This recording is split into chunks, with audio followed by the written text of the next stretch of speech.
Hi, ఇప్పుడైతే మీకు recipe చూపిపోతున్నాను. ఏంటంటే ఉల్లిపాయ అన్నం. అది ఎలా తయారు చేయాలో చూపిస్తాను. ఫస్ట్ అయితే ఒక కప్పు అన్నం తీసుకోవాలి.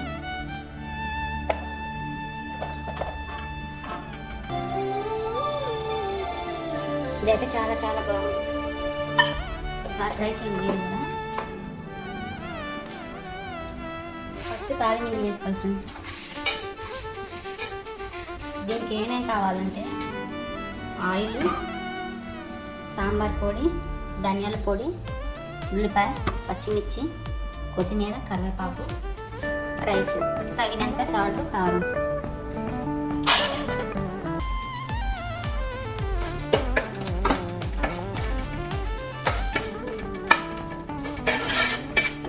ఇదైతే చాలా బాగుంటుంది. ఒకసారి ట్రై చేయండి మీరు కూడా.